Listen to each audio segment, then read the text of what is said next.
Nós vamos falar hoje sobre o tema Paz e a Espada.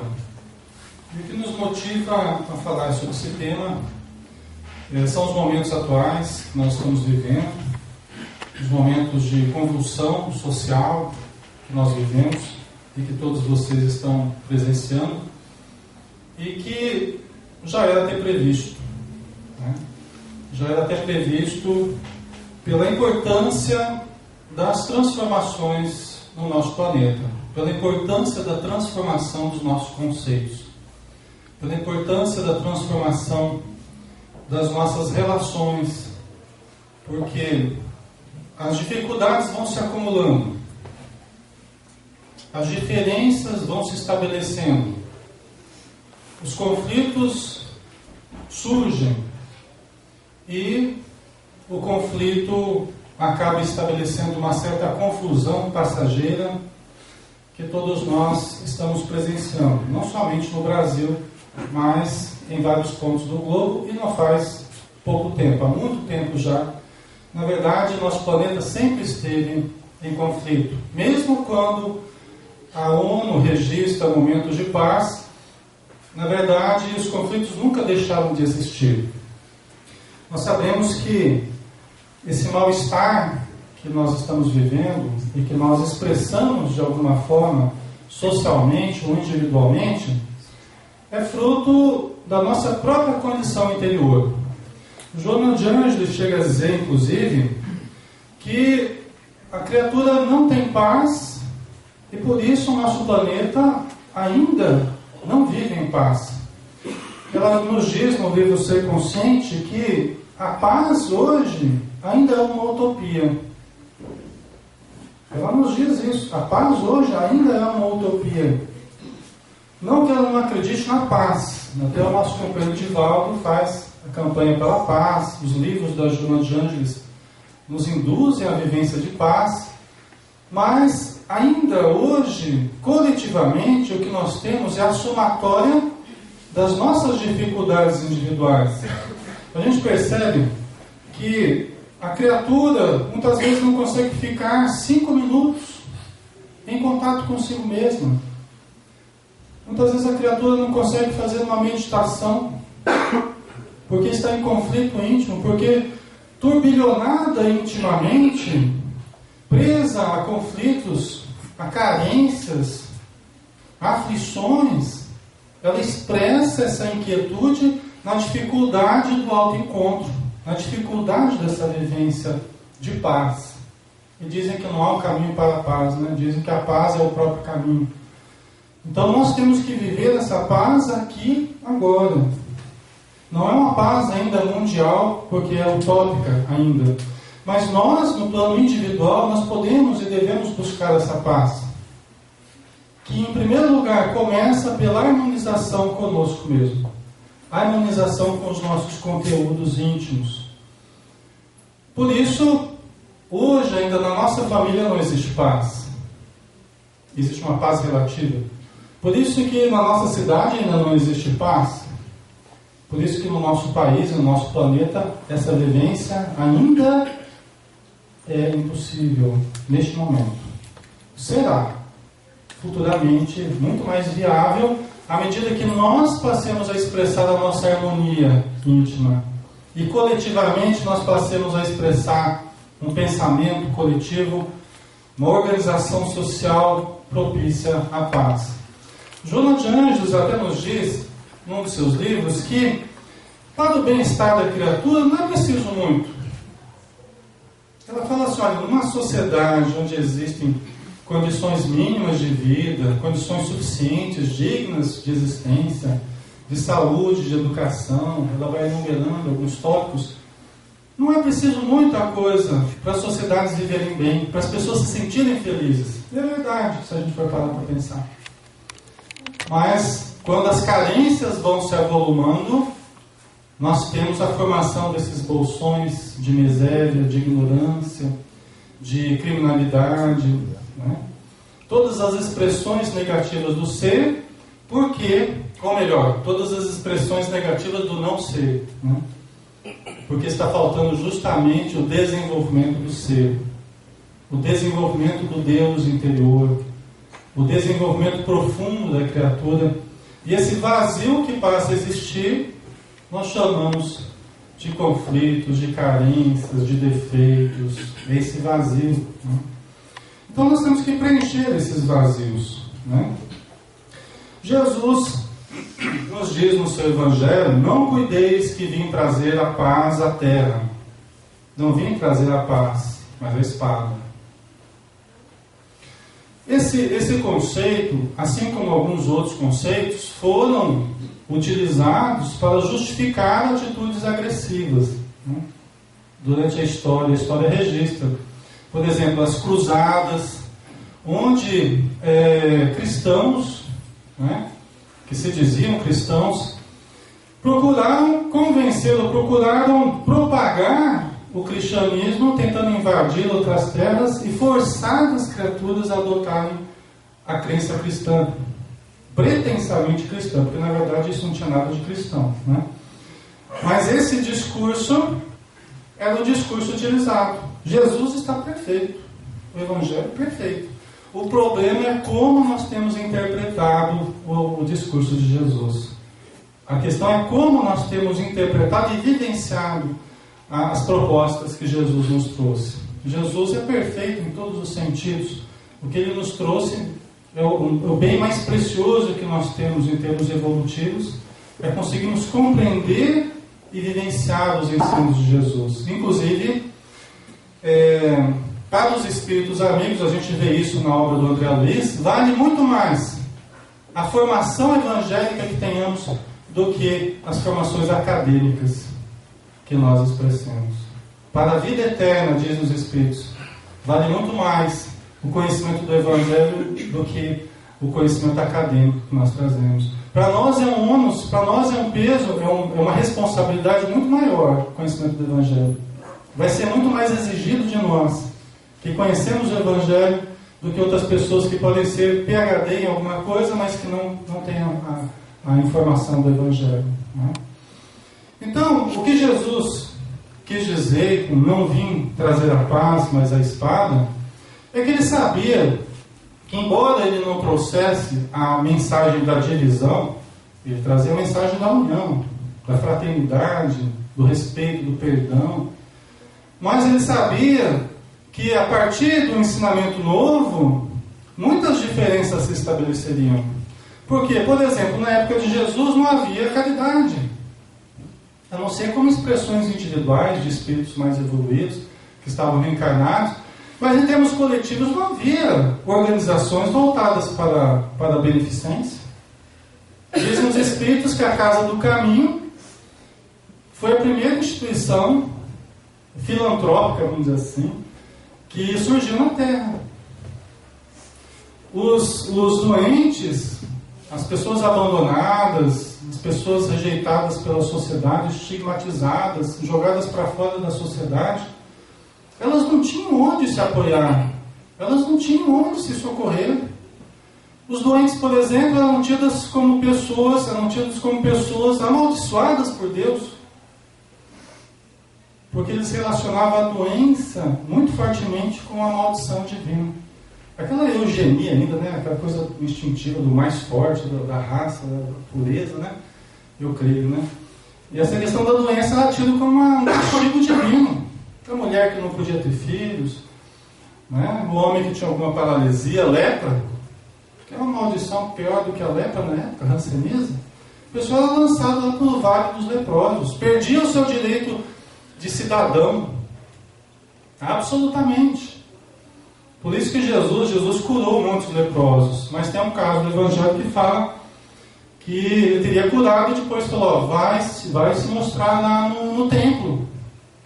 O engraçado é que normalmente ele falava assim, olha, não conte para ninguém, né? A descrição de Jesus, não conte para ninguém. Ele sabia já o rebuliço que dava as curas, pelas curas mesmo, ainda mais as pessoas falando, né?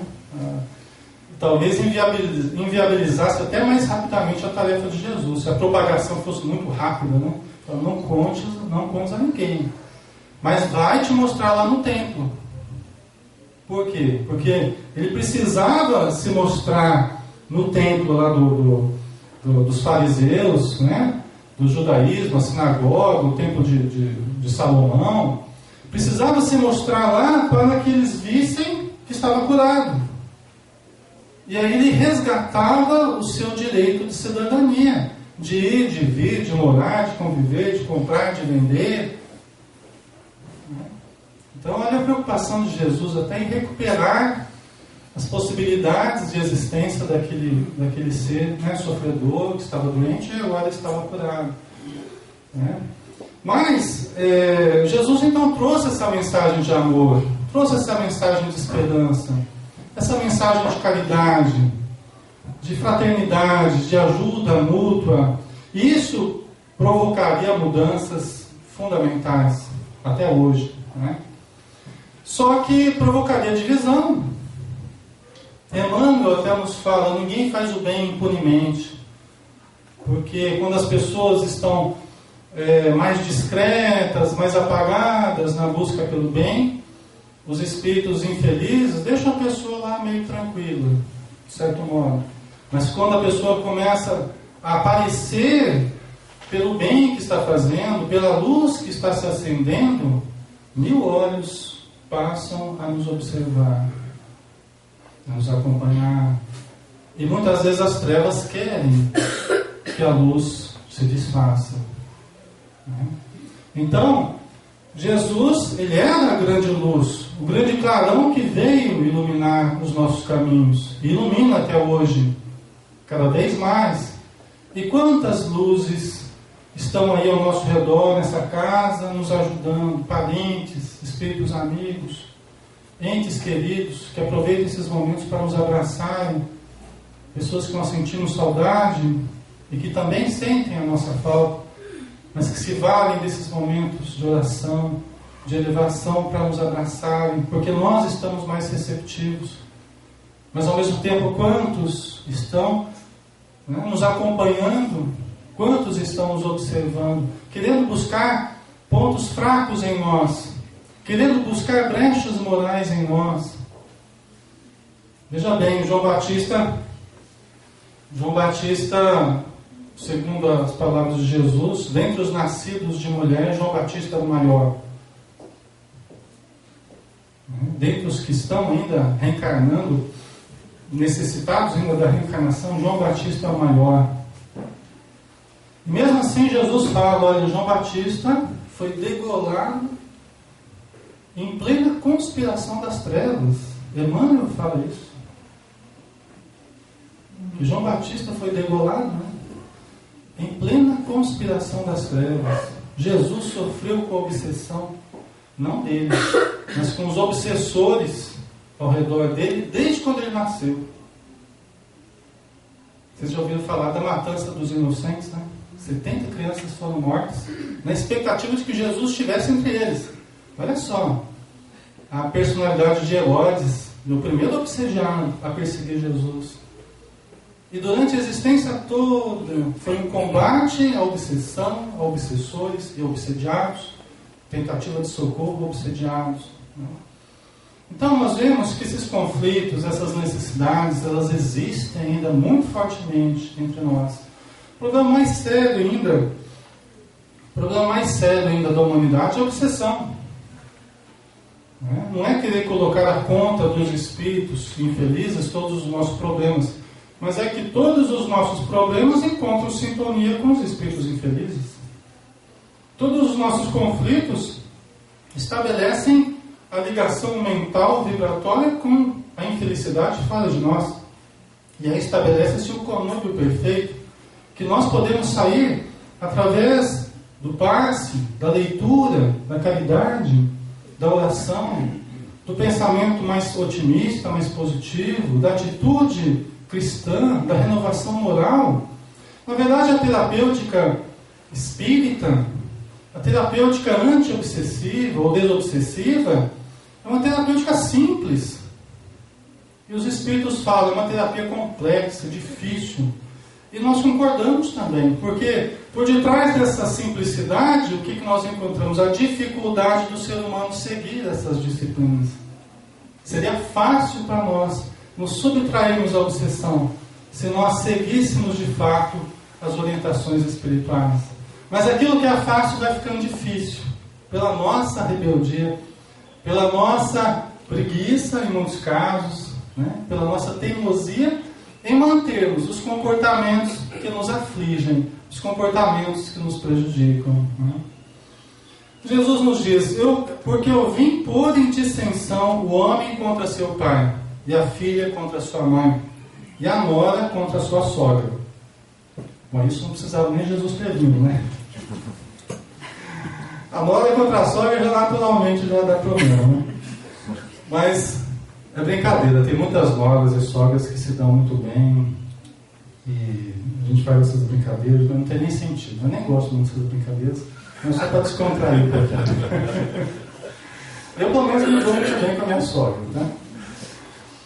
Mas, enfim, né? E assim os inimigos do homem serão seus familiares. Porque Jesus sabia que numa casa onde tivessem 5 pessoas, ia estar 2 contra 3, 3 contra 2. Não por causa dele, mas porque não iam saber lidar com as diferenças, os conflitos iam se estabelecer. Uns iam querer seguir Jesus e outros não. Né? Olha que coisa interessante. João Batista, voltando a João Batista de novo, né? João Batista não comia nem bebia, ficava lá no deserto, aquela vida, né, monástica, aquela vida de jejum e oração.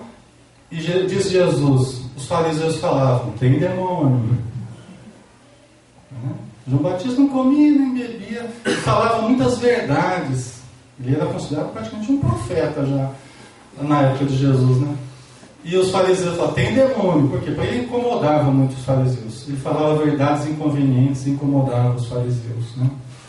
E aí Jesus fala, e agora vem o Filho do Homem, ele, Jesus, o Filho de Deus, comendo e bebendo. E os fariseus falam, eis aí um comelão e um beberrão, tem demônio. Tem demônio, tem.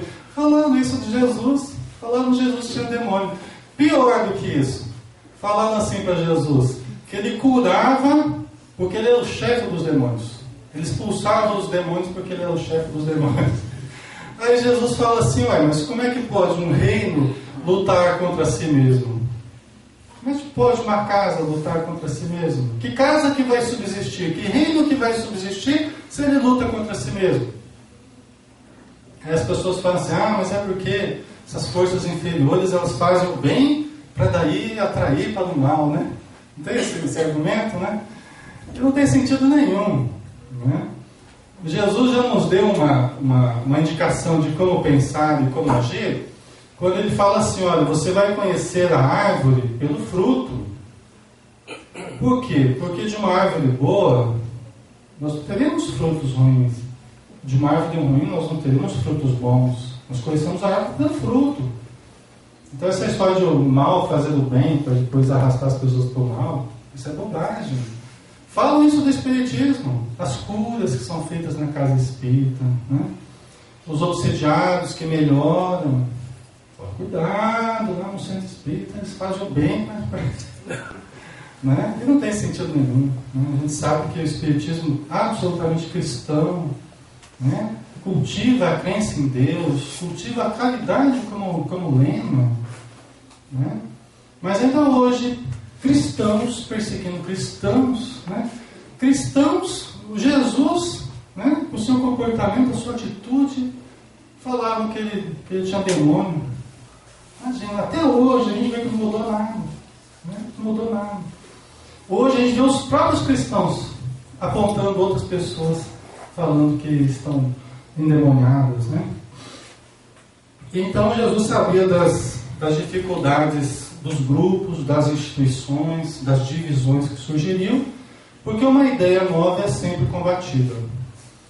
Algo diferente que surge, Jesus veio para trazer a renovação social, individual, mental, emocional, moral, à Terra, começando pelo coração dos homens, a implantação do reino de Deus à face da Terra. A gente vê que Judas, por exemplo, ele se equivocou porque ele quis a vitória imediata do Evangelho, né? Judas acreditava muito em Jesus. Só que Judas era muito dado a movimentos revolucionários. Judas era uma pessoa de armas, uma pessoa de sair, de montar, organizar eventos e situações, nós sabemos disso. E lutar contra os impostos, vê que o problema do imposto é mais lá de trás, né? Lutava contra os impostos, porque eles ficavam indignados de terem que pagar os impostos para os romanos, né? Estavam praticamente sitiados pelos romanos. Então, só que Judas ele se equivocou, porque ele pensava assim, olha, eu acredito tanto em Jesus, esse homem aí, ele vai dar conta do recado. Eu vou colocar ele numa situação desafio, uma situação difícil, porque eu acredito nele. Ele vai conseguir sair disso e vai mostrar o poder que ele tinha, o poder que ele tem. Só que ele não imaginava que Jesus não se rebelaria, que Jesus não lançaria mão da força, da violência. Ele não se colocaria no mesmo patamar que aqueles que o estavam perseguindo, que ele se entregaria como um cordeiro, dando a lição de não resistência ao mal, uma resistência pacífica, né? Ele daria uma outra mensagem, a mensagem de que muitas vezes nós perdemos para poder ganharmos. A mensagem de que muitas vezes nós é preferível sermos enganados do que enganarmos. É preferível sermos feridos do que nós sermos os agressores. Essa é a mensagem principal de Jesus, né? E que nós tivéssemos esperanças, que mesmo do ponto de vista social, do ponto de vista institucional, perdendo, nós estaríamos ganhando se estivéssemos bem com a nossa consciência, bem com o nosso coração, bem com a busca de uma atitude fraterna, de uma atitude amorosa, nós estaríamos bem, né?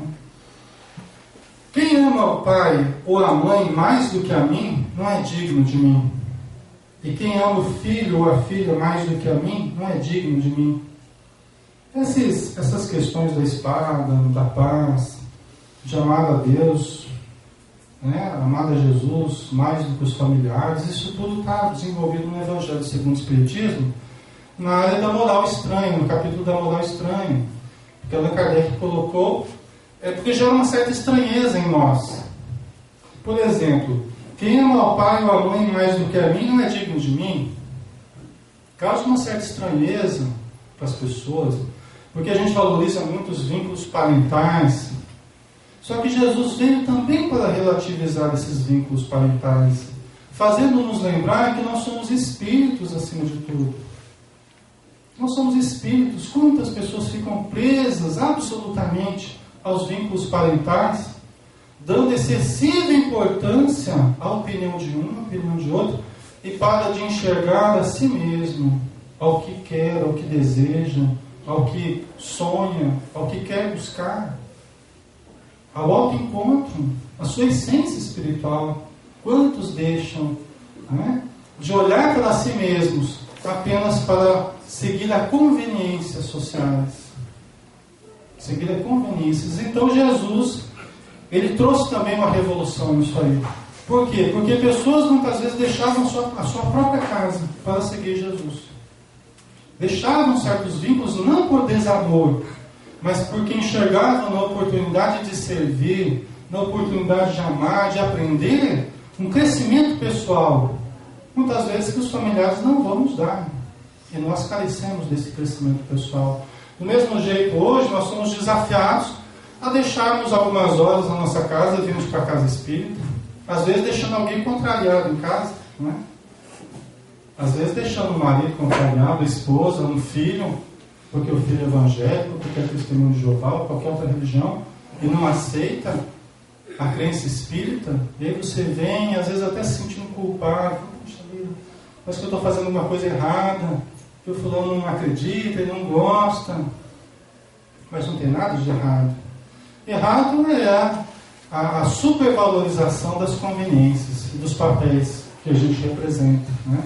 Temos que sempre lembrar que somos espíritos imortais. Nós deveremos prestar contas a Deus. Deus que é o nosso Pai, que conhece o nosso íntimo, conhece as nossas dores. Às vezes as pessoas não querem que a gente faça isso, não faça aquilo, que são coisas boas que a gente quer fazer, mas não são elas que vão sofrer no nosso lugar. Não são elas que vão ter que lidar com a nossa obsessão. Não são elas que vão ter que resolver os problemas que são nossos. Então é claro que as diferenças acontecem, elas acabam surgindo, né? Nós temos que estar preparados para essas diferenças, né? Joana de Ângeles, ainda no livro Ser Consciente, ela fala assim: o homem fala e produz ruído.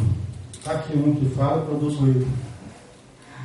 É nobre e útil quando se comunica, mas agiganta-se se consegue viver em silêncio mental. O homem fala e produz ruído. É nobre e útil quando se comunica. Um pouquinho melhor, né? Quando a gente consegue se comunicar, já está um pouquinho melhor, né? Porque a gente se transforma, né, numa pessoa nobre e útil. Mas olha o detalhe: agiganta-se se consegue viver em silêncio mental.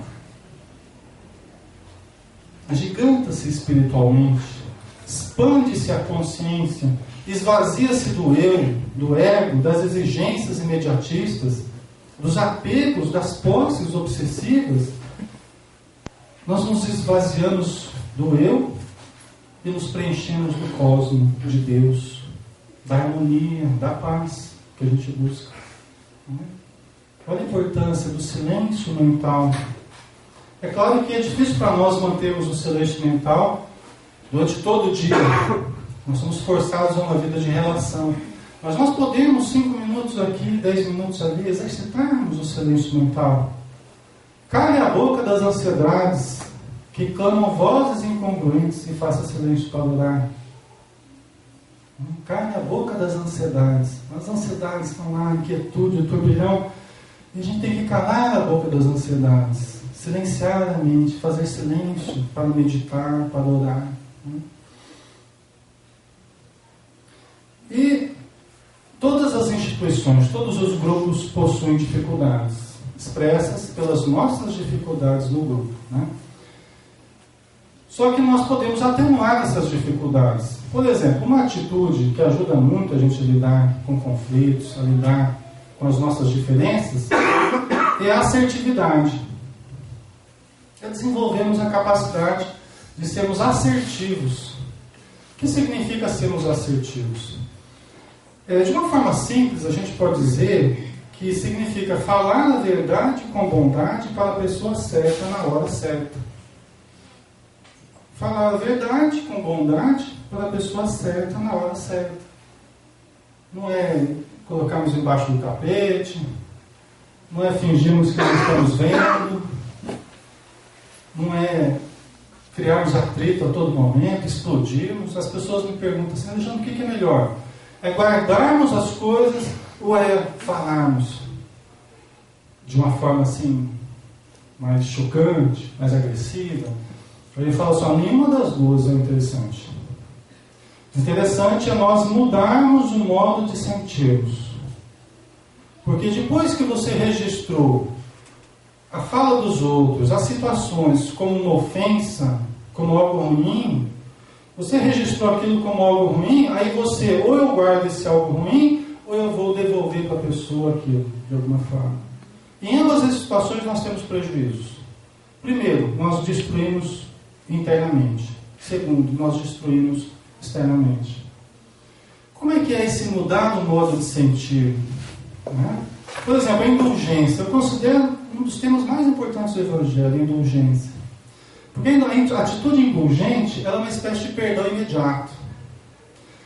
É uma demonstração já do nível alcançado pela criatura, que ela não registra as coisas de uma forma negativa. Ela percebe as coisas negativas, mas ela não registra de um modo negativo. Não se ofende, não se magoa. A pessoa que se ofende, se magoa, ela vai ter que fazer todo um trabalho depois de perdoar, de amadurecer o perdão, de se limpar daquela energia que guardou. Né? A indulgência não. Não percebe que a pessoa deu uma cutucada em mais.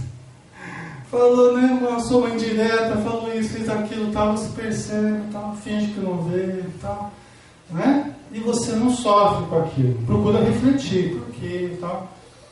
Nós podemos até precisar falar com a pessoa, tentar resolver certos problemas, falar a verdade com bondade para a pessoa certa na hora certa. Às vezes a gente vai falar para a pessoa certa na hora errada. Às vezes a gente vai falar a coisa certa para a pessoa errada. Né? Se vocês observarem como que a gente tem lidado normalmente com os conflitos, vocês vão perceber isso. Né? Então, falar a verdade com bondade. Jesus, ele teve que fazer isso. No Pedro, por exemplo.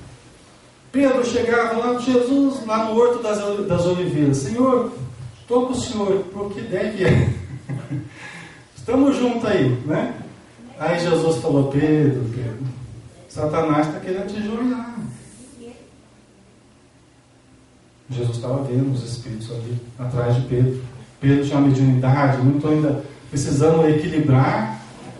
Pedro, cuidado, Satanás está querendo te jogar. Os espíritos adversários, né?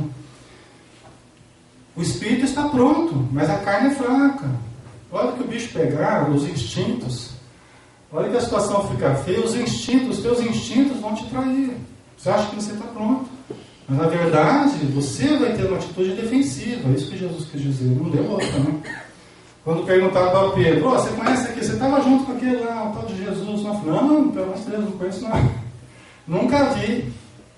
O instinto de defesa falando mais alto, né? Então Jesus era assertivo, ele falava com bondade. A gente vê, por exemplo, André Luiz, no plano espiritual. André Luiz perante o Clarício, né? O Clarício, e aí, como é que está? Melhorzinho? André Luiz se recuperando no plano espiritual. André Luiz, olha, acho que ninguém sofreu tanto quanto eu nessa vida. Nossa, é dor, saudade da família, ele vai. Falou durante uma hora, né?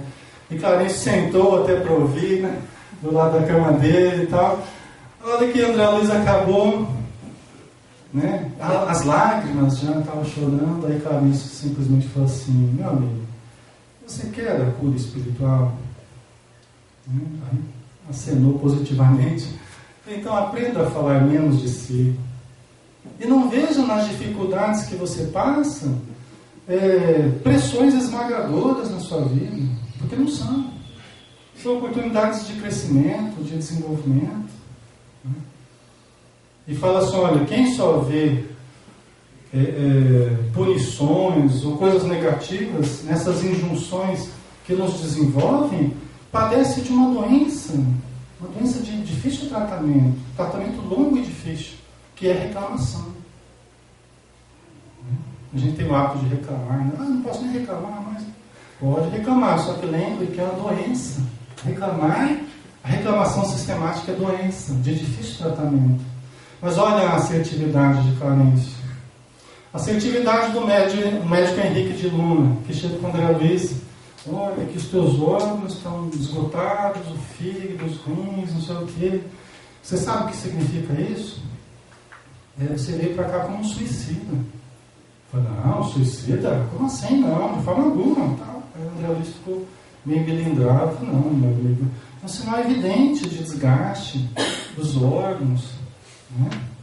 Você pode não saber isso ainda. Tem muita gente que vou visitar que está na mesma condição que você. O comer demais, o beber demais, o desequilíbrio sexual. Eu fui falando para ele, né? Os problemas que estavam registrados nele. Aí ele chorou amargamente. Né? Mas a assertividade dos espíritos amigos. Né? A gente vê na Dona Laura, a mãe do Lísias, está lá com a netinha que acabou de desencarnar, uma moça, na verdade, né? A neta dela desencarnada, e deixou um noivo na terra. E estava lá revoltada, chorosa, com saudade do noivo, com saudade da vida material. E aí a Dona Laura, minha querida, pobrezinha, né? Quando você voltar da terra, provavelmente vai estar casado com outra. Judiação, né? Olha a assertividade dos espíritos. Né? Não é que nem a gente quer fazer média, e fala, não é bem assim e tal. Os espíritos falam a verdade, mas falam a verdade com tanta bondade, com tanto amor, que o André Luiz fala, só eu preferia que alguém tivesse me batido, na verdade. Porque ele vê assim, olha, ao invés de pessoas, né, maldosas, olha, eu estou vendo pessoas amigas, carinhosas, falando as coisas para mim. Né? Como uma criança que a gente vai orientando. Então, olha só, né, a importância da gente falar a verdade com bondade, na hora certa, para a pessoa certa. Né? Aprender a expressar sentimentos. Né? Coração, quanto tempo a gente tem aqui? Tem que horas que é? Deixa eu correr aqui.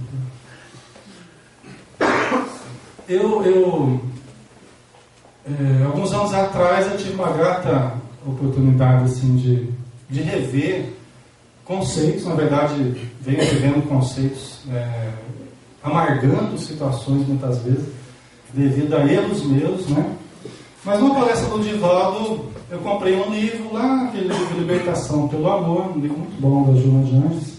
E tinha um capítulo lá, Empresas. Né? E eu fui direto nesse capítulo. O inconsciente da gente acaba levando a gente para o que a gente precisa. Né? E ali uma coisa muito interessante, né? Que a Joana de Anjos fala assim, ó. Com Jesus a empresa é de solidariedade, de benevolência, de paz. Nela não há lugar para as exigências que ferem a fraternidade, o respeito pelas vidas, pelo sofrimento, pelos operários menos valiosos, aqueles que não são tão hábeis ou se apresentam mais morosos. Então a gente lembra da casa espírita, né? A gente lembra da casa, porque a empresa com Jesus, nós estamos dentro de uma instituição, de uma organização, de um empreendimento voltado ao bem. E esse empreendimento com Jesus é diferente de qualquer outra organização que existe na Terra. É diferente de qualquer outra empresa. É isso que nós vamos ver aqui, né? É de solidariedade, benevolência, paz, sem exigências descabidas, né? Respeitando até as pessoas que parecem mais morosas. Às vezes uma pessoa não tem muita prática para determinada atividade, você tenta pôr numa outra. Às vezes tem dificuldades. Mas é de ajuda mútua, é de amparo mútuo, de respeito até essas dificuldades. Né? Ela fala assim, a tentação de trazer para o serviço do mestre as técnicas esdrúxulas, os códigos frios e as atitudes autoritárias dos empresários dominadores faz-se de contínuo, ameaçando a vera caridade, que deve ser sempre a bandeira erguida por aqueles que se lhe dedicam. Quer dizer que nós temos essa... Eu já tive muito essa tentação, trabalhei muito com empresas, né, como pessoa ligada à psicologia, dentro das organizações e tal. Eu já padeci muito dessa tentação de levar para a casa espírita as técnicas, os procedimentos tal, das empresas.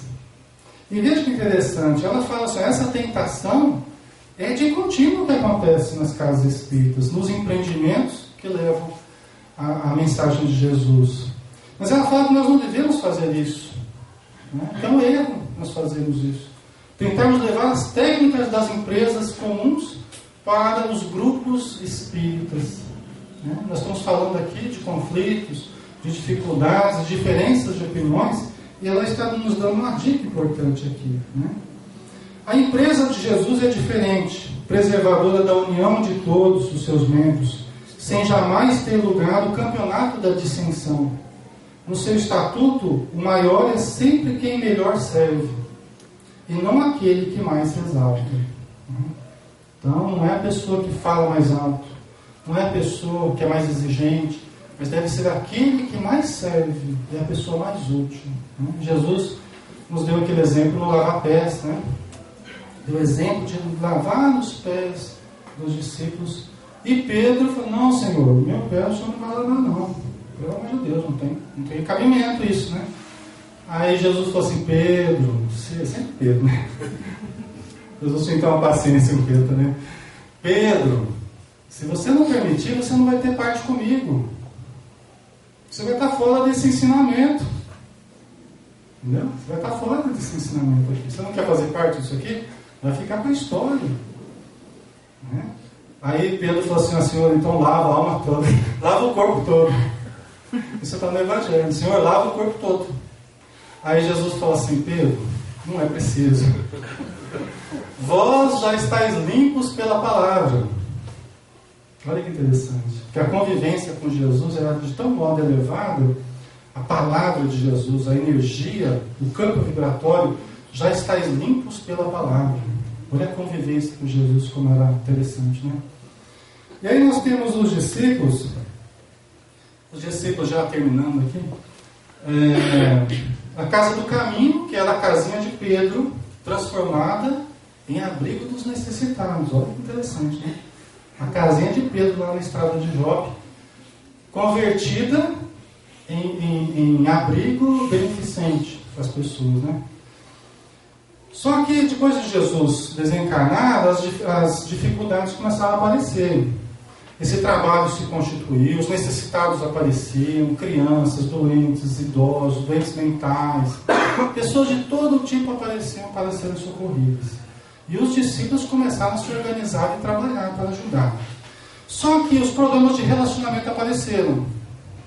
Por exemplo, Levi criticava o rigor de Tiago. Tiago era mais sistemático. Tiago era mais das coisas tudo certinho, tudo organizadinho e tal. E Levi criticava o rigor do Tiago. Tiago não desculpava a tolerância de Levi. Achava que Levi era muito bonzinho demais.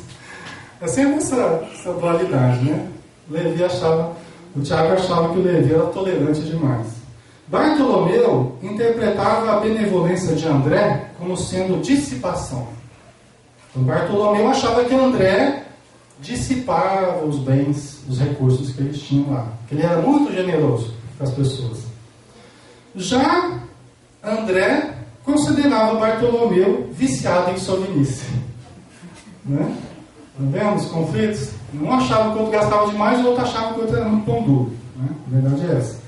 Se João, que era o mais jovem, fosse visto em prece, na companhia de irmãs caídas em desvalimento, diante dos preconceitos, entendamos mulheres de má vida, prostitutas, né? Na época, né? Se João fosse visto fazendo oração junto com essas mulheres, o pessoal já se escandalizava, os discípulos já se escandalizavam. Tá? Inclusive, Maria de Magdala não era bem aceita junto aos demais discípulos. Né? Ela não era. Jesus era profundamente amoroso. Mas os outros que ali estavam seguindo ele não aceitavam muito bem a presença de Maria de Magdala. Né? Se Felipe dormia nos arrebaldes, velando agonizantes, desfavorecidos de arrimo familiar, regressava sob a zombaria dos próprios irmãos, que não lhe penetravam a essência das atitudes. Quer dizer, Felipe ficava lá, né, cuidando de doentes, de agonizantes, passava a noite lá. Quando ele voltava para casa do caminho, o pessoal tirava a sarra dele. Achava que ele tinha ficado lá nas noitadas, tinha passado a noite lá. Né? Então, os conflitos que existem até hoje, uns sem compreenderem os outros. Né? Até que Pedro propôs uma oração em grupo. Pedro falou assim, olha, vamos fazer o evangelho, né? Toda semana nós vamos começar a fazer oração, porque nós estamos precisando. E olha, foram 6 meses de orações. 6 meses de orações. E o problema continuava o mesmo. O problema persistia. E Pedro, num certo dia, as lágrimas, desesperado, sem saber o que fazer, ele ora com tanto fervor, com tanta necessidade, com tanto sentimento, que os discípulos veem aparecer entre eles a figura majestosa de Jesus. Parecia que não havia mais paredes no ambiente. Tal a radiância de Jesus. Né? A sua luz que preenchia tudo. E os discípulos, deslumbrados, começavam a conversar com Jesus. E foram dialogando a respeito dos problemas. Tá? E Jesus, no final, diz assim, irmãos, por amor aos fracos e aos aflitos, aos deserdados e aos tristes da terra, que esperam por nós na luz do reino de Deus, façamos a campanha da paz, começando pela caridade da língua. Comecemos a campanha da paz, começando pela caridade da língua. No princípio era o verbo. E o verbo está na base das nossas construções. O uso da palavra. A palavra cria. A palavra fomenta as mudanças. A palavra constrói. E a palavra destrói também. Então, lembremos disso, meus irmãos. Já encerrando nossa a nossa reflexão, que nós temos que começar os nossos relacionamentos de paz, conosco mesmo e com os nossos irmãos de relacionamento, começando pela caridade da língua, pela harmonização com as expressões verbais na nossa própria mente, silenciando também internamente, interiormente, as nossas considerações descabidas, as nossas reflexões que não se justificam, para buscarmos as expressões elevadas do verbo e podermos materializar dentro e fora de nós o equilíbrio e a paz que nós necessitamos. Muito obrigado a todos. Muita paz.